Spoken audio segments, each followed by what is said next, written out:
I had an idea for a skit. Oh? Yeah. A zombie survival support group. Zombie survival support group. Yeah. And you would get... Ran by Columbus? But you would get all these all these characters from different zombie universes. Okay. Talking about... Because, like... like, I just like the idea of, like, the 28 Days guy talking to, like, Michonne about their zombies. Like, it's like, they're so fast, man. They just come out of nowhere. And Michonne's like, what the... Yeah, like, what are you talking about? Like, it just, like, that amateur meme. Like, oh, yeah, well, our zombies do this. And then, amateurs. What'd you say, punk? Amateurs. Oh, yeah. Because it's, like, objectively, there are worse types of zombies to have. Yeah. And I think it'd just be, like, a fun little, like... You know what I don't get about zombies? Like, I guess it's more The Walking Dead. Is like, they'll rub that blood all over them and their guts and stuff, and they won't get infected. But, like, the littlest nibble... It's like, it's like, is it just in the saliva? There is no saliva with a zombie as well. Like, what the fuck is with a bite that makes you turn into a zombie? Other than the metaphorical thing. I'm sure they explained it and we're just forgetting. I don't think they did. Because I remember, I don't know. I mean, because it's the first season you find out it's airborne now. Like, everyone has it. No, it's everybody's had it. It's not airborne. No, but, you know, like, everyone has Everyone's infected with it, which is why when you die, you turn into a zombie. Aliens. Do you now have my permission to turn? Well, it's even got to the point now where it's, like, gone on so long. It's like, they wouldn't move anymore. There's no... Like, these old ass zombies are getting up. I'm like, no, I don't think that thing would get up at this point. Those muscles, does it look like it has the muscle capacity to carry itself? Yeah, like, but it has no mind and the perseverance. I don't know. Yeah, let's get into the. It would be funny, like, if one got up, like, and they're like, oh shit, and then it like took a step and stuff just started, like, falling off. I feel like they've done that for some stuff. Walking Dead's a huge blur to me. Not even just Walking Dead, but I've seen that in zombie stuff. I'm pretty sure. But anywho, spooky season. Lead us in. This is Tommy. This is Jacob. This is Tommy and Jacob's mixtape. Seriously?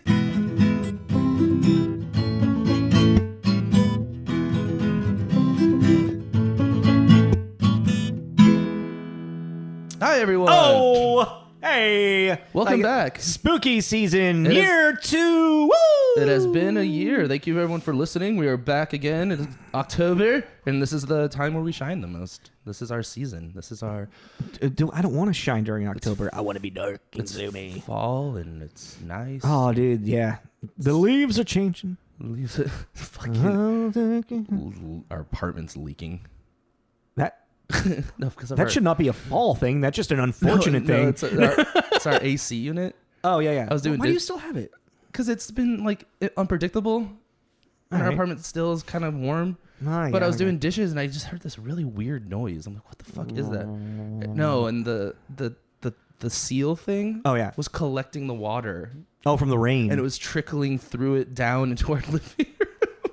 I was like, maybe it's time to put that away. Yeah. Sounds about right. Especially for how much it rained over this last couple of days. Yeah, I started taking it apart. Pouring. Anywho, all right, so yeah, spooky season, pumpkins and ghouls and goblins and jack-o'-lanterns. I guess that's pumpkin. I should have just said with jack-o'-lanterns. Anywho, let's not worry about that. We have a movie to review today. Yes, we do. And it's the beginning of our 4-movie block of, I had a good name for it, other than just like the teen slasher thing. Cornelius? No. I think it actually had something. I think it was like jokingly like leading into the horror romantic comedy thing that we were talking about earlier. Oh, okay. If I remember it, I'll bring it up next week, or I'll make sure to write it down, so I don't sound like a fucking idiot right now. Anywho, so yeah, we are the 4 movies we are doing in chronological order of release date. So we're beginning with 1997's I Know What You Did Last Summer. I really like the name of this movie, actually. It's too long. It's long, but it strangely rolls off the tongue. And I actually just like having to, the amount of times I had to type it out. I just type I know. Oh, yeah. I guess. Because I know what I know what it is. Or IKWYDLS. Yeah. A lot of reviews. Well, that's also, there's one of my favorite albums of all time is Everything You Ever Wanted. everything you ever wanted to know about silence. Mm-hmm. And people of like Glassjaw fans, they just call it Iwakis because it's anagram. Yeah. Well, I know. Just say I know. Well, so I'm gonna just want to. Okay. So you guys know when we say I know, we are referring to I know what you did last summer, and I know what you know. We know. It's probably gonna get confusing at some point. I know. Like I know. You know what? I know. Okay. Oh shit. What? I'm losing it. What? Oh, is it slipping off? It's slipping off. Technical difficulties. Pause. Hey, sorry. Are you good? Yeah. I was sorry. I was losing my mic over here. Yeah, that was really fun. Inching slowly. It's like, oh, no. Slowly falling in my lap. Phallic thing coming towards my mouth. Sorry. Anyways. Okay. So, yeah, we're doing I Know What You Did Last Summer, and I don't have the right page up on my notes. There we go. So, this got a low rating on IMDb, unfortunately. Oh, I didn't write that. What was it? It's a 5.7. I don't like it. I think that's wrong. Released October 17th, 1997. Yes. And then before that, it did have a screening in the Austin Film Festival like a week and a half before that on October 6th. Oh, okay. So 6th and then the 7th. Got it. So in box office, it was number 20 domestically.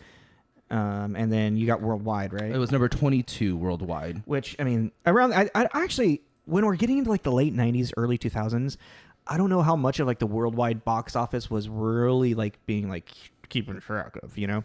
Yeah, well, and also domestically, it was number 1 in the box office for 3 consecutive weeks. Yeah, which is pretty impressive. Well, it's because it came out around Halloween. It's a slasher movie. 100%. They planned it out perfectly. Yeah, no. Really, really, really well done on their part. What were the top 5 for domestic? Titanic. We've done this here twice. Fifth Element and Mimic. Oh, wow. Okay, well, after this, we got to avoid 97 for a while. Well, I mean, this is just fitting because I know you did the... Yeah, but just... Okay. Also, this movie, this year, has a lot of movies we're probably going to end up reviewing because the top 5, domestically, Titanic, Men in Black, Lost World, Liar Liar, and Air Force One. I mean... That's funny. Like... Well, because the only one that's different is Mr. Bean. Yeah, I was gonna say worldwide is number 1 Titanic, 2 Bean, 3 Men in Black, 4 Lost World, and I then 5 Liar Liar. I pointed this out in when we did Mimic, and I was like, oh, I find it really interesting that Mr. Bean is number 2 worldwide, but domestically it was like number. Yeah, we had this entire conversation. Yeah, exactly. Yeah, is it coming back to you now? Yeah, it's coming back to me. Yeah, so like. Because like I was like, oh, that really shows just how much Americans don't get Mr. Bean's British humor. Yeah. Love that movie. It's great. Mr. Bean's just great in general. He's doing that. You can't see what I'm doing. That thing again. I mean, it's kind of hard to have a podcast and do an impersonation of Mr. Bean.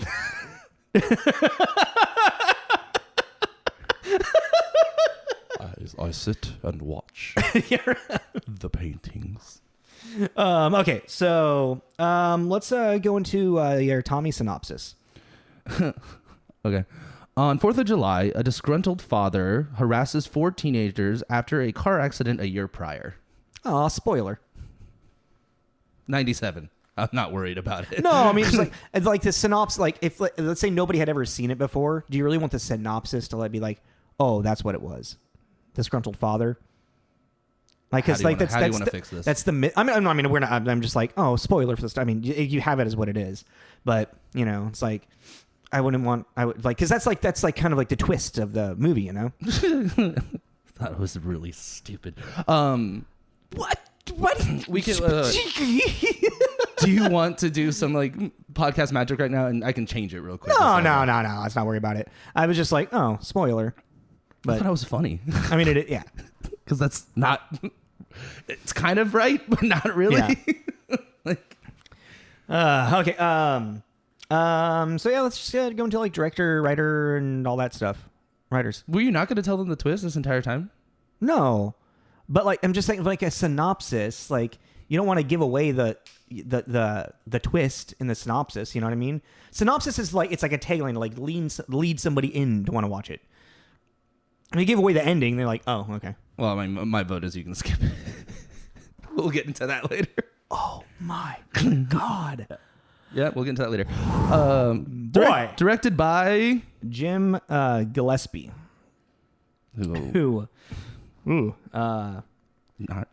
I didn't. This is it. I mean. We're both like. This guy. So he's a Scottish director. Oh, I didn't know that. Yeah, I did a little bit of research on him just really quick.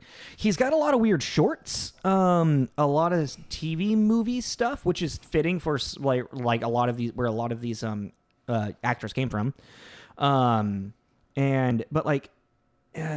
The movies that you've literally probably never heard of. Like I saw Venom and I was like, what? And it was like, 2005 Venom. I just realized that. I just looked at the date and I was like, wait a minute. I thought it was Venom. Oh, no. I've seen this Venom. Oh, you have? I have actually. No, I just clicked on the link. I'm like, oh. That was also produced by the writer of Kevin Williamson. Oh. I discovered that while I was doing stuff with it. So that movie Venom, I don't even know. I think I've seen trailers or some shit. Sounds cool. Yeah. But then another one I came across a bunch of this with just because of this movie and going down the rabbit hole of looking at movies that have different titles. Like their movie poster is different than what's recorded in IMDb. So ICU is actually called Detox or vice versa. And that's a weird movie starring Sylvester Stallone. And then Billionaire Ransom, also known as Takedown. Which I don't know, just these are movies like that. These are movies that Jim Gillespie directed. He literally, I Know What You Did Last Summer is the most recognizable film that Jim Gillespie has directed. This is kind of his claim to fame and whatnot. And he also only had he only has 14 directing credits. This guy hasn't done much. So, interesting. This movie is more carried by the name of Kevin Williamson and the actors and actresses in it. Yeah. So, I mean, now that we know who Jim Gillespie is, let's move on to Kevin Williamson, who we've already talked about. Do you want to do? Let's do her last. Okay. This is actually very amusing. We're starting off our second year with a Kevin Williamson film, and we started off our podcast with a Kevin Williamson film. That was totally by accident. It was 100% by accident. That's cool. Because I didn't put that together. If you go back to episode 1, we did The Faculty, and that's one of the movies that Kevin Williamson. We did The Faculty first? Yeah. I thought we did Idle Hands first. No, we did Idle Hands second. Oh. We started off with Faculty. How do I remember this better? Because I have a terrible memory. That's true. Kevin Williamson, just really quick. I mean, so you already know The Faculty. Also, he came, claim to fame with Wes Craven with Scream and Scream 2. He also penned Cursed. Oh, just Characters By. He didn't write that one. Oh, right. That's the Character By thing is based off of what this person read. Yeah, I don't think I didn't see that he wrote screenplay. I don't think he did. Okay. But he did write the screenplay for Scream 4. There's a new one coming out, right? Yeah. It's just titled Scream? Yes. Again? Yeah. Weird. It's kind of a reboot / Are they doing that Halloween treatment thing? Yes. Kind of? Just kind of ignore the middle? It's still Neve Campbell, Courtney Cox, David Arquette are the leads in it. I don't know if Emma Roberts is going to be in it again. I think that'd be cool. And I think it's going to hopefully be the actual finale, I believe. Because since Wes Craven passed away in 2016. That's what my gut's telling me. And it's not Kevin Williamson writing, but I think Kevin Williamson is producing or gave the thumbs up on it, and also Neve Campbell and David Arquette and Courtney Cox all kind of gave the thumbs up on this duo of writing it, and I think I talked about this during The Faculty as well. They gave the thumbs up on it, and these people are really they are writing it in care towards Kevin Williamson and Wes Craven, and are really trying to do it as kind of their love letter to them. Yeah, homage, love letter, spiritual successor. And that comes out next year. I'm hoping it's going to come out sometime around maybe early around February-ish. Because I don't know, just horror and Valentine's Day I think are very fitting in my opinion. And then by the time Halloween comes around, then they can have it streaming somewhere. So but yeah. Teaching Miss Tingle, Cursed. He was the creator of the show The Following with Kevin Bacon. Big Writer on Vampire Diaries. Yeah. I really want to watch. I really want to watch Teaching Mrs. Tingle. Yeah, that sounded cool. Yeah. So, and let's, Tommy and I both did a little bit of deep dive. This movie is based off a novel. Didn't know that. From 1973. Which is always really fun when that happens. Like Sahara. Remember that? Yeah, exactly. That's cool. I was aware that it was based off a novel, actually, but you did? I didn't really know anything about Lois Duncan. I didn't know anything about her. She's got a very fun history. Yeah, she was unfortunately she passed away in 2016. Yes. In June. She was an American novelist, poetry writer. She did started off as a teen horror thriller suspense. Yeah, so it's like she's been credited by historians as like one of the pioneering figures in it. Yeah, dubbed queen of teen thrillers. Yeah, specifically young adult novels.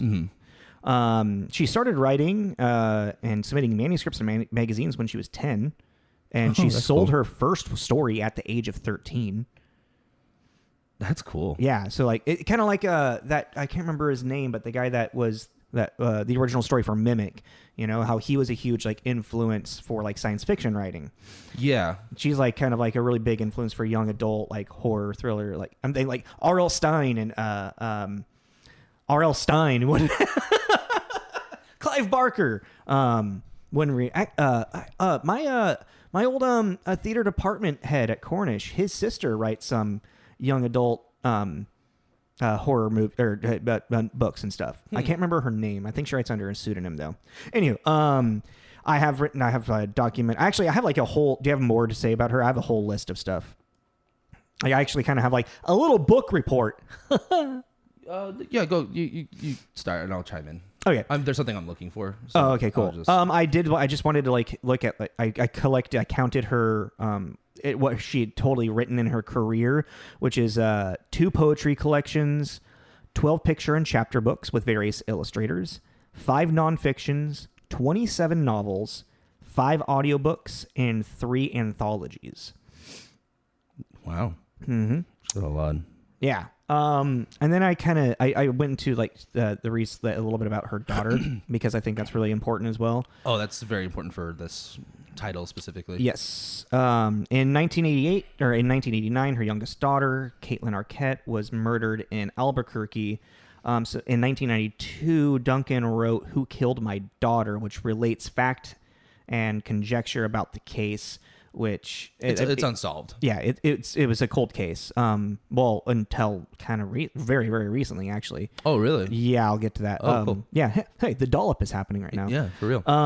It appeared to be a random act of violence. Is kind of the thing because there was no reason like to know why. After her daughter's death, she decided to start writing children's picture books, saying that she could no longer write about young women in life-threatening situations. So it was really big influence on her life. Yeah, no, I mean, she lost a child, you know. Yeah. Later, she did.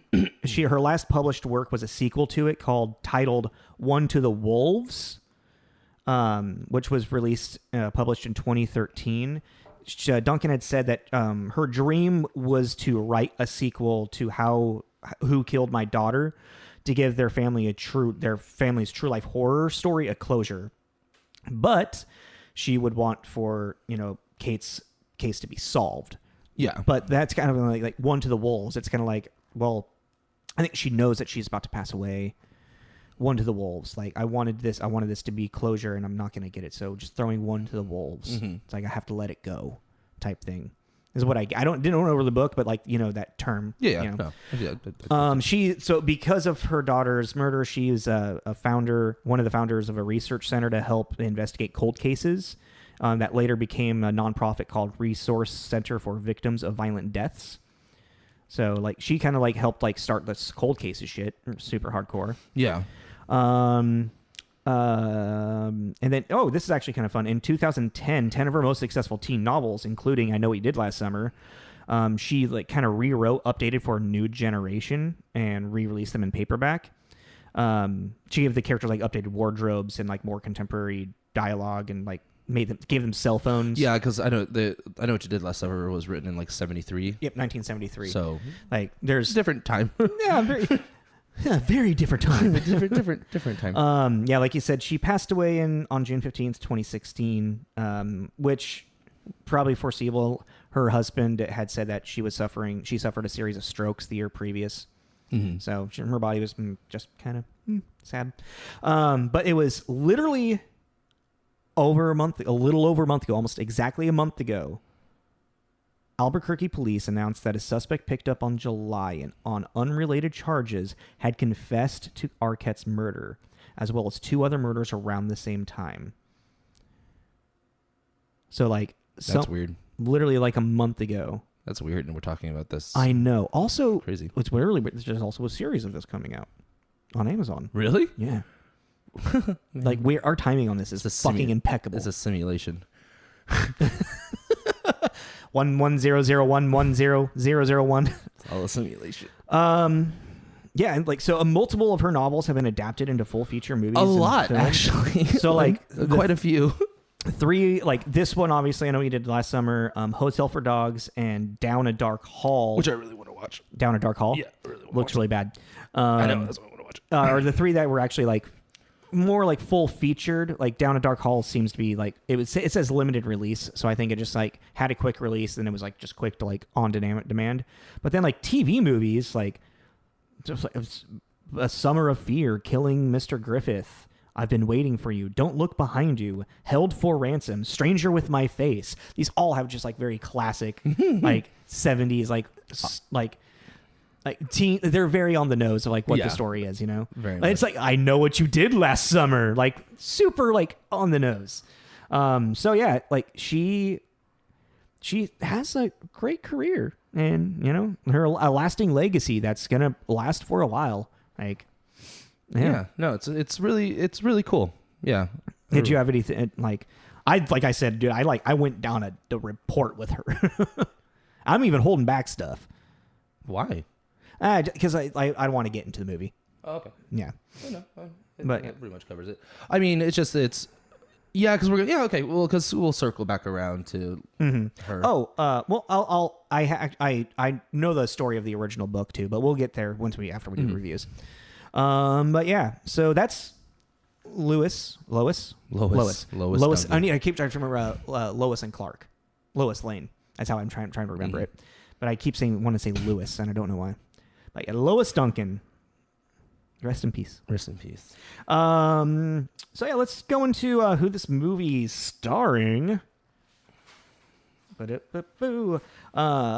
So instead of like kind of going through like what their most popular movies are, I looked at why they were possibly popular at this time. Okay.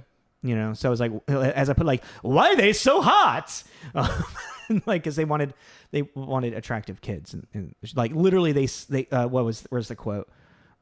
Producers said they were looking out for actors who were beautiful but likable. They wanted attractive kids, is what you just said. Exactly. Well, the youngest one at the filming of this is 18, Jennifer Love Hewitt. Oh, okay. So they're technically adults. They're technically adults. Also, not this movie, but Jennifer Love Hewitt was one of my like really big crushes when I was. How weird! I wonder why. Wow, gee, imagine that. But it's from the crazy. Movie. It's from a different movie, not this. Okay. But yeah, so let's start off with Jennifer Love Hewitt, though, which she around this. So she was super popular at this time because of Party of Five, which I completely forgot that Party of Five was a thing. Because the thing that I really liked her from was a kids teens movie called House Arrest with Jamie Lee Curtis and Kevin Pollak. Never seen that. What's her name? Bride of Chucky. Jennifer Tilly, yeah. Jennifer Tilly plays Jennifer Love Hewitt's mom. But yeah, no, like Jennifer Love, that's actually the movie that I saw her, and I think she was like 16, maybe 15, the filming of that movie, and I was just like 10 years old, like, she's so beautiful. Oh my God. Never watched Party of Five, so, and I haven't either. But so it was like, and then so from like Party of Five in this movie, her big like career kind of like jumped off to like Can't Hardly Wait, Trojan War, which are like romantic comedies. Trojan War sounds fucking ridiculous as well. It's about that guy on a date with Jennifer Love Hewitt, but he lost his condom. So the entire movie is about him trying to find a condom, pretty much. 1999. I was gonna say it sounds like a 90s. Oh, did you have anything? Yeah. I mean, tuxedo. Oh yeah. I mean, more recent, like what the Client List, Criminal Minds. I don't remember her in Criminal Minds. She was only in it for like 2 seasons, maybe. Like in the beginning or towards the end? Oh no, towards like the middle. The middle end. She replaces Prentice. Oh. And then so it goes Prentice, Jennifer Love Hewitt, Aisha Tyler, and then Prentice comes back for the end of the series. Okay, so I just missed her on. We kind of fell off that show. Oh yeah, I mean that's very easy to do. That show just became bonkers after so long. All right, so next I got Sarah Michelle Gellar. Scream 2, Cruel Intentions. I mean, I guess her biggest claim to fame would be Buffy. Yeah, and that's kind of like why she was cast. Yeah, was like, and she was 20 at the filming of this as well. You know, there's a Cruel Intentions sequel. Yeah, and it's not good with her in it. Wait, what? There's another one. There's another one in 2016 or something like that called Cruel Intentions. It's just called Cruel Intentions again. It's like an hour and a half, and it's about her character. Whoa. Yeah. Okay, was not aware of that. I knew Cruel Intentions 2 existed, and I tried to watch it, and I was like, nope. But yeah, she her claim to fame is Buffy. Yeah, and there's actually a huge history with Joss Whedon that I was reading about because of this, and not gonna bring it up. That's for a later date. If we ever do Joss Whedon, he is a piece of garbage. Tell me. I don't want to get too much on that. Toxic work environment he created on Buffy, and it continued through his Hollywood career that nobody spoke up about until Ray Fisher did on Justice League. And then everyone's like, okay, here we go. Let the fucking floodgates open. And he's a piece of shit. Joss Whedon is a piece of shit. I think that's the general. I'm just so upset about it. It's general consensus. Scooby-Doo, I think is one of my favorites. Yeah, Scooby-Doo. Scooby-Doo. The Grudge, and I just want to point out because I remember really liking this movie, and I'm curious. The Air I Breathe. I don't know that movie. It's a good ensemble, like Brendan Fraser. Oh, interesting. I'm blanking on everyone else in that movie. Is she good in it? She's not the greatest of actresses. I don't remember. I remember really liking Brendan Fraser. Fair in it. Yeah. Because it's a dramatic role. It's not. Yeah. It's a dramatic movie. It's not a comedy. I don't think. Oh man. I mean, I like Sarah Michelle Gellar. I think she's great with Buffy, but I've never really taken her serious, as a serious actress. Even The Grudge, I was I didn't believe her fear wasn't super believable. I'd have to watch it again. I haven't really seen anything with her in a while besides this. So yeah, it's too old. Yeah. All right. So going next, we got Ryan. Is it Philippi? I've never known how to say his last name. I've always heard it like that. Philippi? Yeah, Philippi. Okay. Ryan Philippi, who was 23 at the filming of this. He was not really anybody before this movie. He had done some TV movie stuff. He was in Crimson Tide and White Squall, or his two first big things. And then he did Cruel Intentions again with Sarah Michelle Gellar. He was in 54 with Mike Myers. It's about Studio 54. Yeah, and he was in Crash, which I don't remember who he was. Oh, he's the cop. I don't really remember the movie Crash. Yeah, he's the cop. And he's in Damages, which I did not know he was in that. I don't know what that is. FX Glenn Close drama. Oh, okay. That I always really wanted to get into because I love Glenn Close, but I just forgot it existed until I read that. All right, and Freddie Prinze Jr. I think it's kind of like a House of Cards political drama thing, kind of thing. I don't know. Freddie Prinze Jr., 21 at the filming of this. Again, just kind of more TV stuff before this. Or is it a producer thing? I'm sorry. I'm really stuck on that. I'll move on. I apologize. I'm really stuck on the Damages thing. Sorry. I'm trying to Freddie Prinze Jr., there was what I remember seeing. It was a ABC after school special. And as soon as I read the synopsis of it, I was like, I remember that one. And it was I don't remember him, but I just remember the story because he gets his girlfriend pregnant. And that's the story pretty much. And I think she wants to have an abortion and he can't handle that or something. Because it's the 90s. And that was fucking taboo for the 90s, man. Seriously. That's a touchy subject. Yeah. It's a touchy subject now. And then also, talking about touchy subjects for the 90s, he's in a TV movie called The Siege of Johnson High, which is also it's a shooter movie about a high school shooter movie about a kid who comes back after like he failed, like he goes back to kill his teachers because he felt like they failed him as a student. And he's not the kid. Oh, okay. But he's in it. I think he's like one of like the lead kids in it though. And I'm like, and this came out in 97. I'm like, dude, Columbine is like, or this came out in 96. Like Columbine's like 3 years away. I'm like, fucking A. And it's apparently based on a real story. I was like, what the fuck, dude? 90s. What is going on here? Later, he would be known in his cameo for Friends. She's All That. The show Freddy. The show Freddy, which I never watched. Scooby-Doo. Yeah, it's weird. Him and Sarah Michelle Gellar are married. You know that, right? Yeah. They got married a few years after this. Mm-hmm. And then Boys and Girls, Summer Catch. Freddie Prinze Jr. became just a really popular like body of a teen heartthrob romantic comedy thing. Yeah, and he does a lot of voice acting now. Yeah, he does a lot of voice acting now. Mass Effect 3, Dragon Age Inquisition, Star Wars Rebels, and yes, he's one of the famous cameos in Rise of Skywalker. Oh, does he? Yeah. He's one of the long, the whole Daniel Craig. Mm-hmm. Yeah. And quick shout outs, just really quick. The two other kind of bigger stars in this: Bridget Wilson Sampras, who we did with Last Action Hero. She was Sonya Blade. Mm-hmm. And then Johnny Galecki. I can never recognize her. Really? I recognize her immediately. I never recognize her until I see her name. I don't know what it is. Johnny Galecki, who was on the original show of Roseanne, which is now rebranded to The Connors, and then Big Bang Theory. Mm-hmm. I like Johnny Galecki. I do too. Yeah. Whenever it's strangely, it's like if I see him, it's like I want to see his cameo type thing. Yeah. I know he's not going to be the lead star of the movie, but I want to see him. But I want to see what he's doing, and he's like 5'5".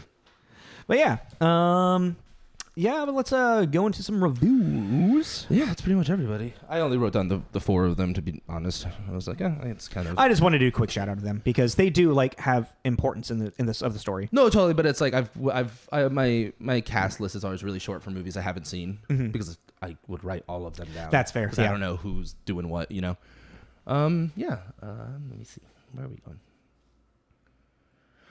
So Washington Post, Richard Harrington wrote another Williamson triumph, a smart, sharply drawn genre film with a moral center and a solid cast of young actors to hold it. Nice. Yeah. Part of that's okay. Yeah. And then AV Club by Joe Gardner. The characters are never really more than stereotypes. The brain, the beauty, the dreamer, the jock. But as the body count begins to mount, you feel their terror build. That's a really good way to put it. I like that. Yeah, and then I like I'm gonna go to Ebert because it's on Metacritic. It's just like one sentence, and I think it's funny. The best shot in this film is the first one. Not a good sign. He gave it like 1 star.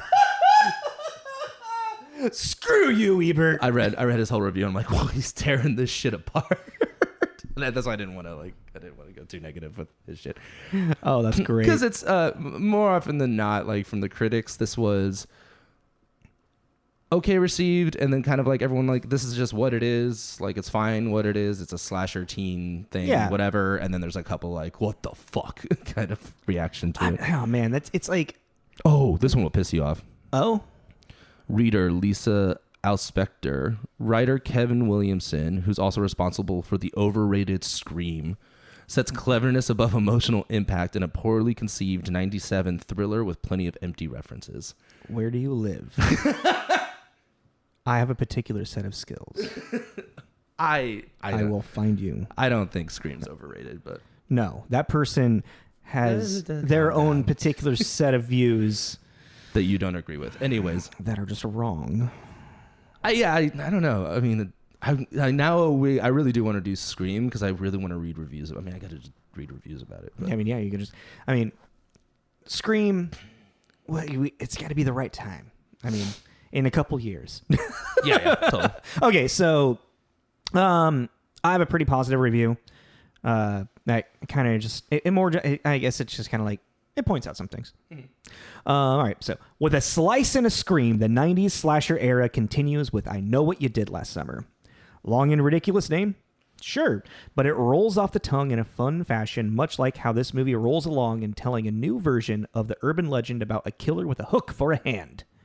The writer, Williamson, even goes as far as to introduce the tale with our main characters rehashing their versions of the story that they remember at the beginning. Like most urban legends are cautionary tales to warn us about the certain dangers of situations. I Know itself is a cautionary tale about owning up to your actions, because you never know how they may come back for revenge.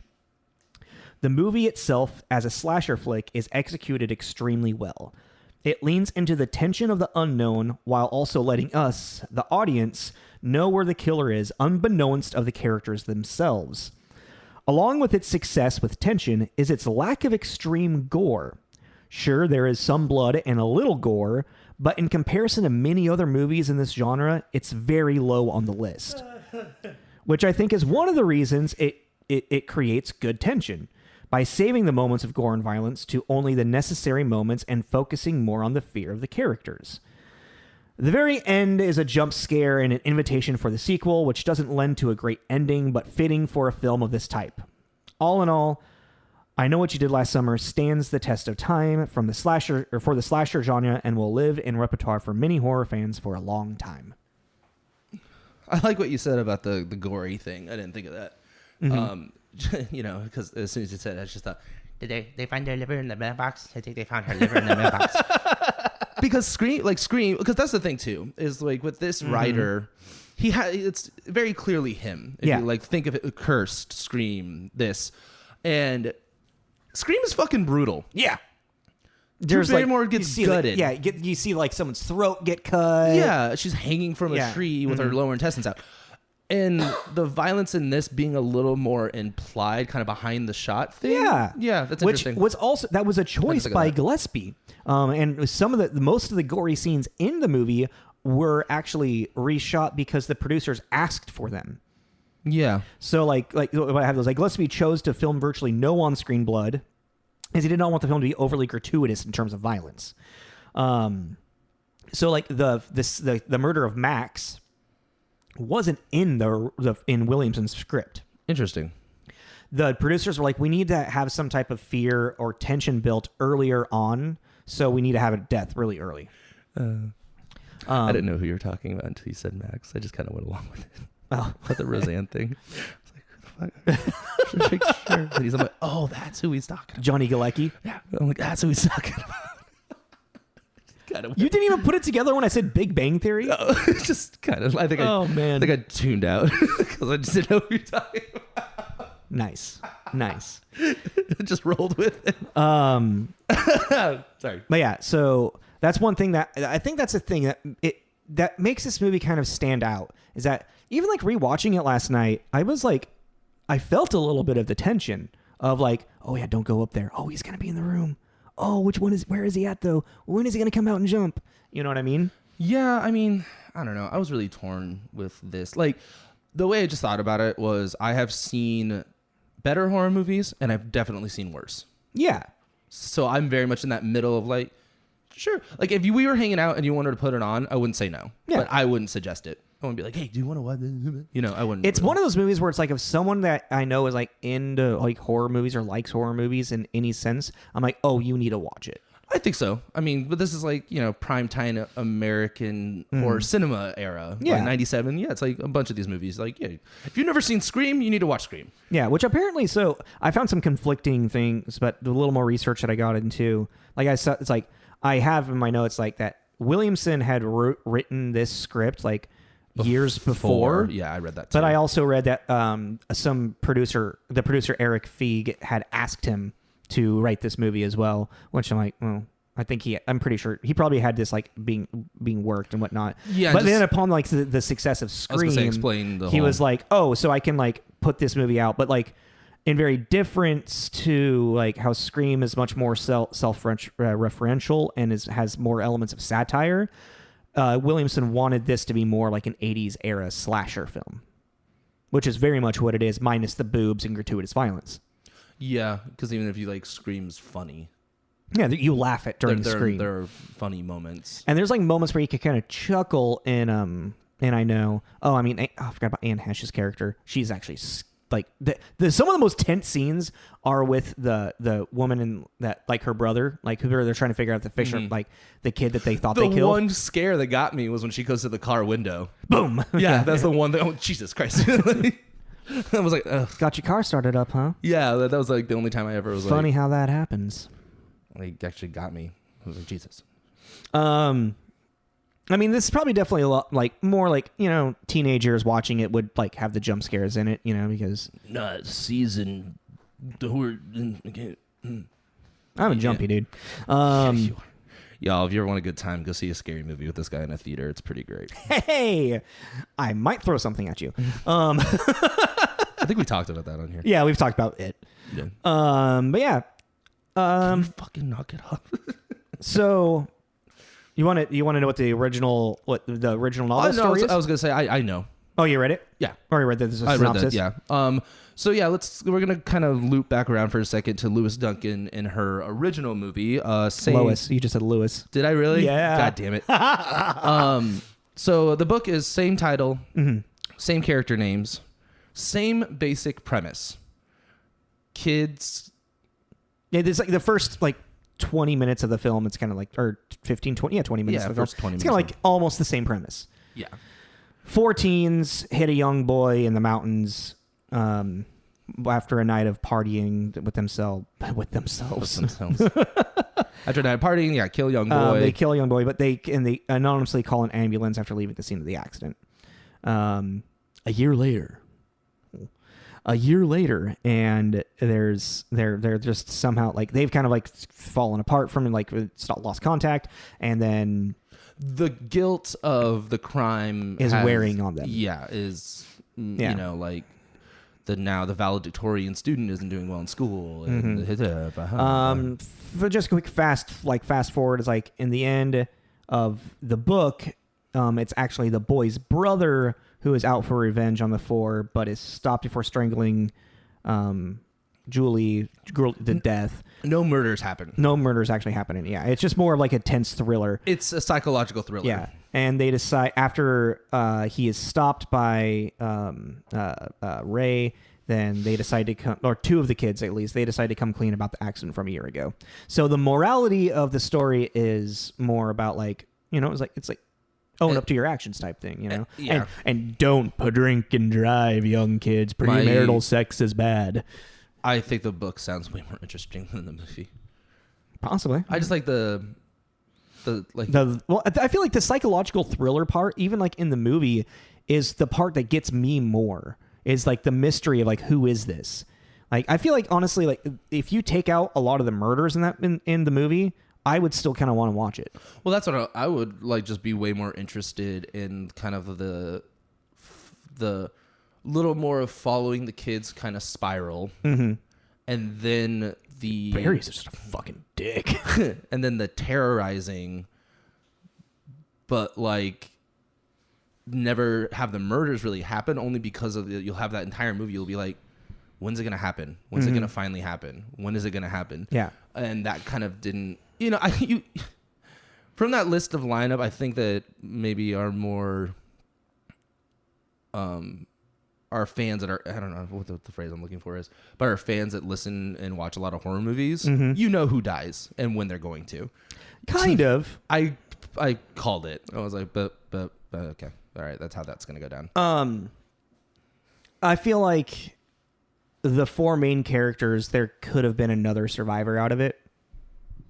And there could have been another death out of the 2 actual survivors. Wait, is that a thing I just thought of? What? I'm trying to think of other movies. So if there are 5 of them, there's 1 survivor. If there's, if there's, you know, 4 of them, are there 2? You know what I mean? Is there like this weird like rule? There's no, because like in House on Haunted Hill, there's like 6 of them, and there's 2 survivors in that. No, but that's an even number. But then and then Chainsaw, there's 5 of them. There's 1 survivor. I think it just kind of comes down to what the story you want to tell. Like, do you want there to be is it a romantic comedy, or is it just a straight up like Jeepers Creepers ruins that logic? Yeah, too. I just thought it was like how weird. But no, is Jeepers Creepers got a romantic comedy thing? They're brother and sister. Interesting. Yeah. If it's got like a romantic angle to it, the couple's gonna survive more or less. Interesting. You know, that's weird to think because about it's either it's like if you think about it in the terms of like if this is directed towards teens, you either want there to be like, oh, this is how I get the girl or get the boy and survive, you know, or this is just how I'm the hero of the story. That's interesting. That needs to be added to the Scream rulebook. I mean, it's probably in there. More. I mean, it's not, you know. Yeah. Let's go through this movie. I mean, obviously not step by step. I mean, the beginning, like they do I feel like the beginning of this movie is really good exposition. I was really into it for the first half an hour, and then I because like it really like it's just like it's the tension of this movie is really good. But yeah, it's like once it starts getting into the slasher thing, it's like as like a quote unquote good movie, it, you know, starts to go downhill because then it turns into a slasher movie. But that's what I love. Because, you know, I love my slasher films, especially like 80s, 90s era. Like this is like kind of my bread and butter. Yeah, but that's what we're talking about. It was like we were very interested in the beginning because it was all psychological. Yeah, exactly. So if the movie just stayed psychological, it probably would have been better. Which is because it's interesting is that it stays psychological through the entire film, but then it just like adds in the slide. Then it's like, and now we're murdering people. Yeah. But I like it. You know, I don't mind watching people get murdered on screen. That doesn't make me sound crazy at all. Okay. So yeah, pretty much it's end of the year. Sarah Michelle Gellar's character Helen is winning a beauty pageant. She's the pretty one. Miss Fish of Boston. Yeah, this is a fishing town, by the way. We're in a fishing town. I forget the name of it. Dawson's Beach. That's just a beach that they go to. I would just say that's the I love where it's like, you want to go to Dawson's Beach? I'm like, Dawson's Creek? What? They did that on purpose. Katie Holmes? What? Yeah, the only name I remember is Dawson's Beach. Okay. So like they introduce all the characters, you know, Barry's the jock, Jules is the valedictorian smart girl, pretty but smart. Helen is the, you know, pretty bitch.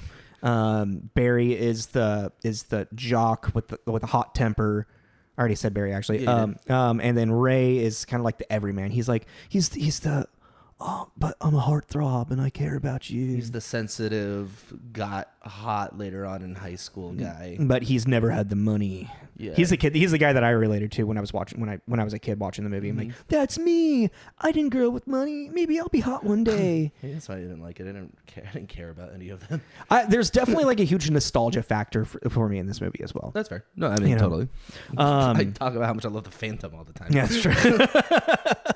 Because I grew up watching it. And there's also like a quick introduction of Helen's sister, played by Bridget, Elsa, and who's also, they just have like a catty relationship, and like Elsa just doesn't, the lack of like care for her sister in this movie is fucking ridiculous. Like I see why Helen's a bitch. Where'd she learn it from? Her dad just ignoring everything. Yeah. The killer comes into the house and he's like, beer, I don't care. He had no fucking nobody. idea. It's like a parade could walk through that hallway and he'd be like, the game's on. Did they ever touch base on that really? Like why the relationships are like that? I mean, it's that making that attachment or relation of teenagers. Like teenagers feel that way towards their parents. So as soon as you just have like a despondent parent, you're like, I know what that feels like too. Yeah. I'm so alone. Okay. What? No, Did I have a thought? Yeah, that I want to bring up later. And then like Johnny Galecki's character, the Max, who's like friends from Jules for a long time, asks her out on a date, knowing she's dating Ray, and gets kind of creepy about it. He's real creepy. Yeah, he's real like, don't take a hint, bro. Yeah, exactly. It's like, you know, it's like if you were really friends with her, be happy that like this. Also, Ray's a nice guy.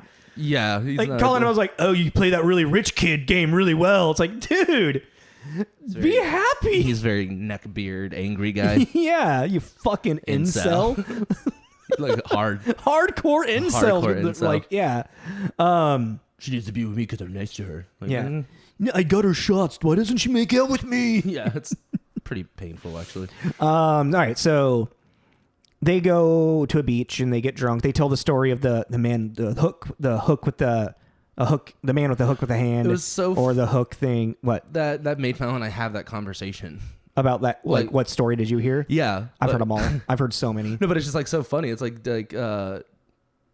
just where we grew up, the differences in it. You know? Yeah. It's just so mine ends, the one that I originally heard ends that it was a scratch at the door. They go to investigate, but then they drive home, and as they're like starting to go, like the car kind of like it's pretty much what ends is like they get out of the car, like nobody dies, but they get out of the car and there's a hook on the door handle that scares them. Mine was the drip one of the guy hanging. Yeah.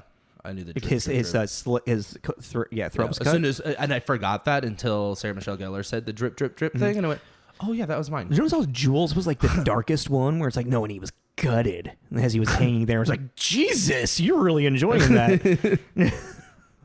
So yeah, they tell their story of the man with the hook, and then she decides to actually like have her first time with Ray on the beach. Oh, losing virginity. I never got beach sex. Get sand everywhere. I don't like sand. It gets everywhere. And my butt crack. I never got that shit. I've never had sex on a beach, so I've never really been near a beach. That's true as well. Growing up in SoCal, like the option was definitely there, but yeah, opt out. Yeah. Okay. So essentially, partying, drunk. Bear's too drunk to drive. Ray starts driving. Barry does a really stupid thing and just hanging out the top of his like fucking sunroof and drops the bottle onto Ray while he's driving, and they hit a dude. Yeah. Very anticlimactic way to describe it. Well, and then he like tries to blame him, like, "No, asshole, that was you." Yeah, dude. It's like you're the fucking asshole. No, he's a fucking asshole the entire time. He plays a really good asshole. Yeah, he does. And so they're like, in their teenager logic, which they're kind of not wrong on some of it. Like they're gonna get like, you know. They're like, there's ways, like they could have, like they should have gone to the authorities. Obviously. It was hella alpha dog. Yeah, exactly. Situation. Where it's like y'all are stupid and don't know what you're talking about. Yeah, they decide to throw the body they hit into the water, and also they're like, oh yeah, the tide will carry it away. They'll never find it. It's like, do you understand how a current and tide works? You live in a fishing town. It's gonna go out to sea for a little bit and come back to shore at some point. Well, yeah, like they didn't like the whole thing was. If we're lucky, maybe a shark will get him. It's like, you're in Boston. I'm sure there's sharks in Boston. There's not a lot. I'm sure there's sharks in Boston. Like I said, there's not a lot. It's not like a great white. It only takes one. To nibble at it. I mean, anywho. All right, so pretty much they make a pact. Bear like violently attacks Julie, and Ray is just like, and, you know, like when he starts choking, he's like, say you won't say anything. Where are the others outside? Yeah, and I was watching them like, dude, why aren't you knocking this fool the fuck out? Yeah, he's got your girlfriend pinned up against the car. Like, it's like, take his ass out. Yeah. Like, it's like he's making the situation a like, whole lot worse. Not even just like if somebody was like be grabbing my girlfriend like that. If someone was grabbing any of my friends, I'd be like, dude, what the fuck is your deal? That's what I'm saying. In this situation, you're making this so much worse. You need to like get on the ground, calm his ass down, like knock him the fuck out. That's what this guy needs. That's what he only responds to. Yeah, he needs either submission or unconsciousness. He needs a good swift right hook to kind of reset. Yeah. Like, do that, get floor his ass on the ground and be like, yo, chill. Although maybe Ray's just not strong enough to do that. Maybe Ray knows, like, I can't do anything. I think it was like they're trying to make him like the sensitive guy. Yeah. They didn't need to. I'm a pacifist. They didn't want to alpha. Yeah, exactly. You know. All right, so then it pretty much like just fast forward to like a year later, and like everyone's lives are in shambles. You know, kind of like what we were talking about with the book. Like, hey, it sounds like the book we were just talking about. Now, like, Victorian's no longer like doing good grades. She's all like she goes all fucking Spider-Man 3. Yeah, like she looks fucking bad too. Well, like, they did the makeup really good. That's what I'm saying. Like her hair's kind of like different, and like she just looks tired. And... Barry is just not really doing his thing. I mean, I guess he's kind of the only one that hasn't been as affected, but he's just angry all the time. Yeah, I think he's like angry and like a raging alcoholic now. Yeah, there we go. Helen is like, she didn't make it in New York as an actress, and Ray just kind of went back to his fishing roots and became a fisherman. Yeah. But Julie gets a letter, unmarked, unposted letter. It says, "I know what you did last summer." Is there a term for that? I know I keep bringing that up, but it makes What do you me mean? angry. The title in the dialogue thing. There is a term for that I don't know off the top of my head. If anyone does know, remember that, please send me a message on TJ's at TJ's Mixtape on Instagram, because it really bugs me. I don't know what that's called. I mean, you could also just look it up. I like create the thing. The dialogue? Yeah. Google. I don't want to have a relationship with Google. Hey, Google. As soon as I said it, I was like, am I attractive? A relationship with Google. Okay, Google. You want to go to You're going to make dinner? one of our phones go off if you keep saying That's true. Okay. So yeah, I mean,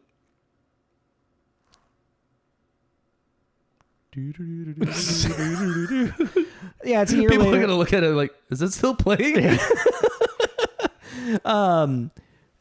So she gets the letter, and then so the pact is they're never supposed to talk about it, but Julie wants to fuck. Her name is Julie, right? I'm not.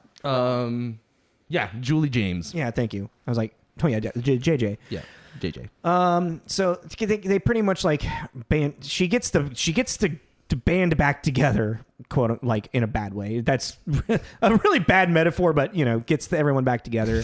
You're now describing the plot of Scooby-Doo 2. Yeah, right. We got half the actors. Yeah, in exactly. It. It's funny. And pretty much Barry's thinks it's Max. Oh yeah, that's right. Max pulls up on the road, the incel, while they're after they hit the body. This is a key thing, and they're trying to hide it and whatnot, and so they think that maybe he actually knows. It's it's Max. He knows what we did. And blah, he blah, was blah. there. Yada, Oh yeah. yada. Also, when they throw the body into the water, it's still alive. Apparently. Yeah. That's also an important detail. Yeah. It's like clutching the tiara, right? Yeah, it grabs Helen's tiara from her beauty pageant win, and why is she still wearing that? It's for good story plot stuff. Yeah, he's still alive apparently, so they think they push him into the dress. So now it's not just accidental hit and run. It's manslaughter. It's murder. It's murder. It escalated quickly. And so with I know what he did last summer, they get everybody together. So Barry thinks it's it must be Max. So he goes and threatens Max. Very unclear. Max is why are you hitting me? Type thing. I like how he's yeah, you better not come around again or I'll call the cops. Crickets. It's way to threat him, bud. Yeah, real scary. Yeah. This guy gives a fuck. And then so Barry's I'm done. I washed my hands. I got to clean the. Julie does admit that she found out who the guy was. It was this the guy that was found in some stripping nets called David Egan. She's that was the guy. We murdered him. Did we bring up the kid at the beginning? No, he was hit. They hit the. Oh, are you talking about seeing the guy on the bluffs? Yeah, I think we. Oh, the best shot in the movie. Yeah, that's right. The movie. Roger Ebert's favorite shot in the film is a guy taking a swig out of his flask, on the bluffs of some rock bluffs. So it looks like he's probably gonna kill clearly him. Contemplating killing himself. Yeah, and he has got this little pendant necklace thing that you flick it and it spins and it does a little ping noise. Yeah. So I guess it's kind of we're going back and forth so hard. We're getting into spoiler territory. So I mean that's fine. Okay. You already spoiled it with your synopsis. Yeah, but if you don't know, you don't know. Yeah. But yeah, so just a heads up, we're getting into the spoiler ending of this. So basically, the whole movie, you as the audience are under the impression that this kid was going to kill himself, decided he didn't want to, and then these kids killed him anyways. Yeah. By accident. Or just it says there was just somebody drinking on a bluff. And then, that's setting up that's who the person is that they hit. Yeah. Lo and behold, it's actually not. There's a whole storyline to it. The actual killer is a daddy of somebody. Of that kid's girlfriend. Okay, I get your whole this is the twist. I found this to be fucking convoluted and really bizarre for the twist. I mean, it's because it's okay. So it's a red herring is what it is. David Egan is a red herring. You're led to believe that it's this whole thing, and then all of a sudden at the last minute, you're like, oh, no, we've been going down the wrong path the entire time. Mm-hmm. And then to quickly realize that it's still connected to David Egan, but you were looking at the wrong thing. It's like you were looking at the wrong perspective. It's like kind of like a sleight of hand kind of thing. Yeah, exactly. Kind of like when we were doing that whole murder mystery in a box thing, and I was convinced that it had to be the wife because of like the events, because like the husband doesn't love her type thing. Yeah. And then for it just be like, oh no, it's the husband, but he doesn't love his family. I'm like, the fuck? You're basically hyper focusing on something you're not seeing the whole picture anymore. Exactly. So it's actually a clever writing tool that a lot of like thriller and horror writers use. Yeah, no, I know, but I don't know. I just didn't think it was executed great. I was like, what? I mean, it's rushed. Yeah, it's very much rushed at the end. Like what? Because it's also like you're not really getting a big amount of focus on the red herring kind of being in the reveal, because during that entire time is when Helen's being stalked by the fisherman. Yeah. So the whole thing is the kid that was on the bluffs drinking got into this is a big drinking and driving thing. Yeah. He was in an accident and it killed a girl, his girlfriend, and then a year later on the anniversary, he's on the bluff, he's contemplating suicide. Yeah, and then the fisherman had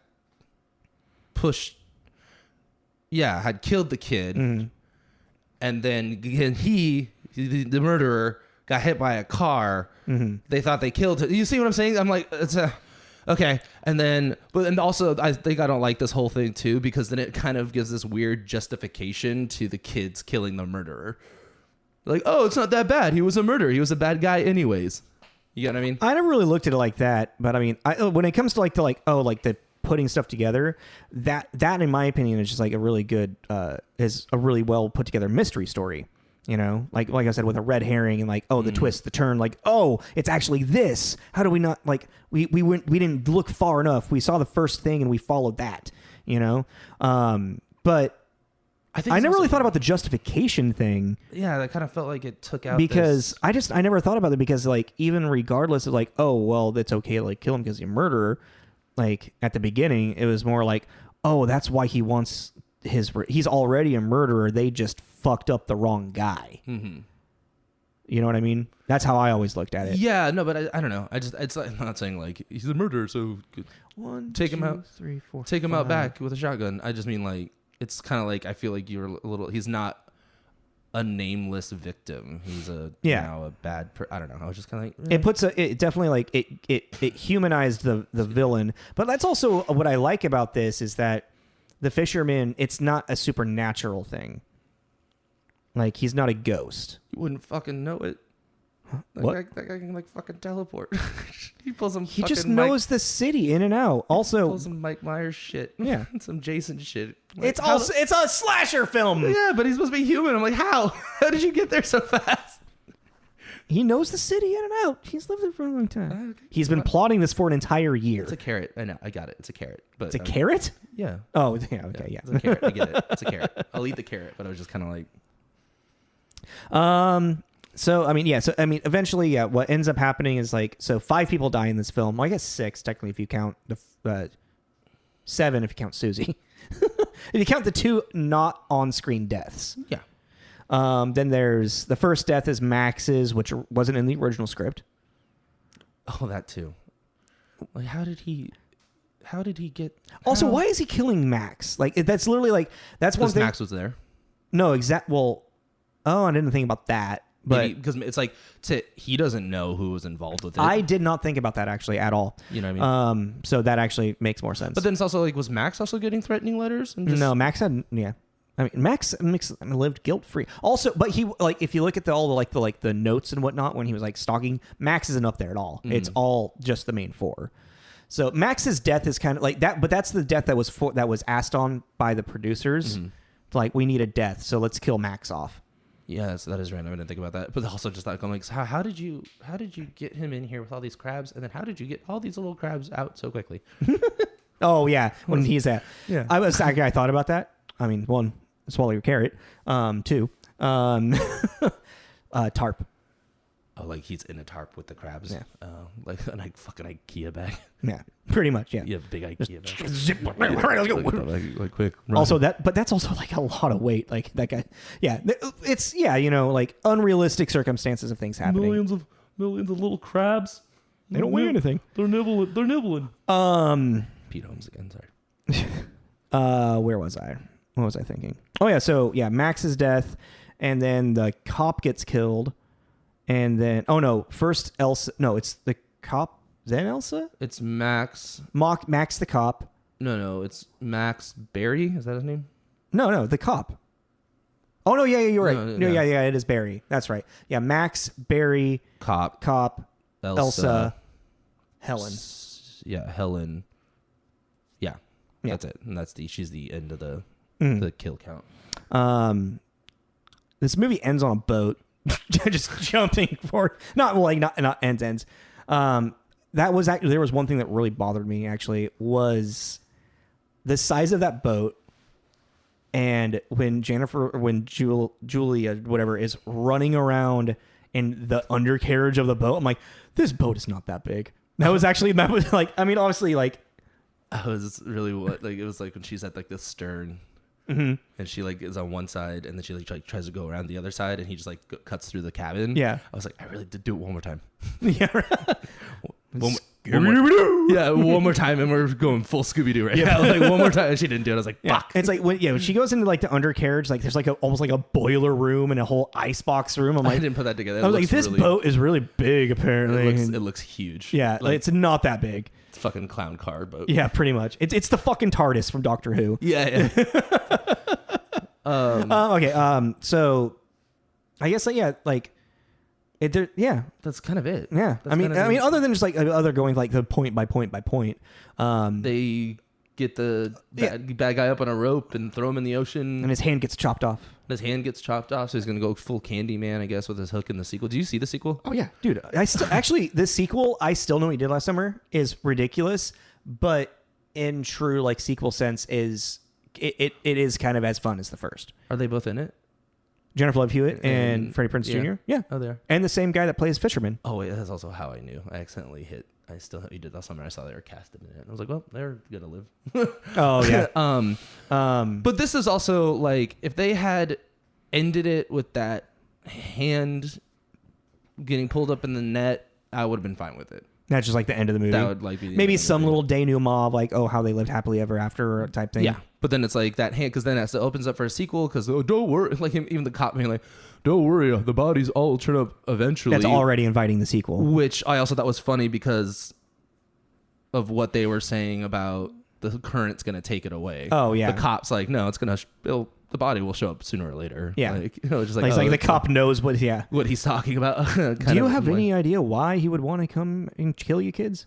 Nope, not at all. Nope. Are you lying to me? Nope. Apparently, there was a different ending to this, where it was just like an email that was sent that says like, I still know or something. Mm-hmm. It wasn't as dramatic, but the producers were like, no, we want one last jump scare type thing. Yeah. Which is why they ended the way which is the very ending of this is stupid. It's so stupid. It's literally an excuse to put Jennifer Love Hewitt in a towel and have her cleavage bouncing around. Yeah. Which I'm not telling them about. Don't worry, you get to ravage me later. Yeah, it's right. Like, which apparently they filmed that on the same sound studio of Party of Five. They literally were just like, after she was done filming Party of Five, they're like, okay, rush her over there. Let's finish this. Let's film this really quick. Really? Yeah. So she was still in like her Party of Five makeup. So she like goes into the shower room and it's all steamy and stuff. And someone has written on the mirror, I still know. And she's like, oh, panic, looking around. And then someone comes crashing through. The fisherman comes crashing through. Yeah. It's kind of like. Yep. And that's the end. Like, credits roll. Yeah. He still knows there will be a sequel. Yeah. And the sequel also does not start with that. Apparently that was just a dream. That's how the sequel begins, if I remember correctly. But they put that in the first one. I know. Have her like wake up and and then that lead into the everything's okay, but she still has she got issues because of it. Yeah. The fuck, dude. Do you want to watch a sequel? What the fuck, my man? You want to watch a sequel tonight? No. Why not? We'll do a sequel block. it. You go ahead. You watch it. We'll do sequel one. So yeah, that could be next October. So I think this movie. Oh my god, that would be. Just do a sequel block next October. Well, we're planning a year. I know, but of these ones, that's well, there's not a sequel to all of them. Disturbing Behavior doesn't have a sequel, I don't think. Also, I saw some shit from Disturbing Behavior. Okay, we'll get into that. It looks fucked up. Okay. Yeah. So this movie, it has a 5.7 on IMDb. I actually think it should be like a low 6. I think the writing is actually clever enough. The acting isn't all that good. Like Freddie Prinze Jr. the entire really time. Bad when he was younger. Yeah, Freddie Prinze Jr. was not good. It's crazy to see how much better he got. Well, there's even like a moment where like they're in the hospital after Barry, because Barry gets run over by his car pretty much, and he's like, I care about you and me, and she's like, there is no you and me, Ray.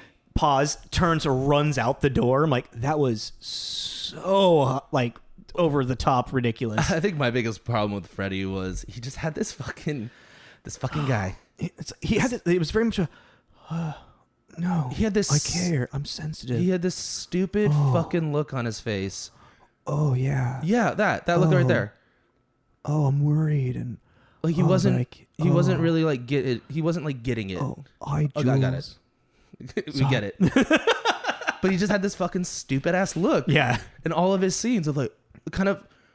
I'm confused, but I don't know why. I'm Keanu Reeves. I'm confused, and I don't know why I'm confused. Yeah, like, that level of confusion. I'm confused, but I'm still good looking. Yeah, I was just like, man, Freddy, you got way better. Boned. You got way better. Yeah. I mean, it could have been that. And people are like, it's like that movie came out, and like he watched it, and his agent's like, you got to work on that, bro. All right, we're gonna get you an acting coach. Man. Oh, what award? What rating do you give? We're on the Mogwai scale. Mm. I would give this a wet Mogwai. A wet Mogwai. Yeah. It's not necessarily a Mogwai. I really like it. It could be a Mogwai in my opinion of how much I like it. But honestly, it is a wet Mogwai in my opinion. You can disagree with me. It's fine. No. I kind of want to give it a wet Gremlin just because there are so many fucking sequels. There's only 2 sequels. That's too many, but all right. The first sequel is a direct sequel they were planning. What's the third one called? I'll always know. I always know really? what you do. And it came out like 2016, and it was pretty much just like I haven't seen it. I didn't know it existed until we were talking about doing this block. Mm-hmm. And it seems like it's just like someone just trying to cash money in. Yeah, 100% on it. So, but no, I still know it is an enjoyable sequel. It takes the ridiculous level of the first one, and it steps it up. It's like, okay, so you got to lead it to that. Exactly. It happens on a remote island off of like Jamaica or something. You can't tone it down. Yeah. At that point, like it'd be. And I think Jack Black is in it. He's like the Johnny Galecki character, the Max character. I think it's Jack Black. I'm pretty sure it's Jack Black. I'm like 90% sure it's Jack Black. Okay, well, we're just so we can be on the. I'll go because I'll give you the nostalgic points for you. We'll do a wet Mogwai. All right. I mean, you can have it be a wet Gremlin if you want. I didn't hate it. It's just like I said, I'd probably never watch it again. But is it really as bad? Is it really bad enough for a Gremlin? That's why I'm kind of torn. So no, if I can't immediately be like, this is why. Because like a wet Gremlin is like going into like almost a Spike. Because because there's going to be more Gremlins. I mean, I could see a Gremlin or like a Mogwai that's eaten after midnight. Mogwai that's eaten after midnight, then for me. Okay.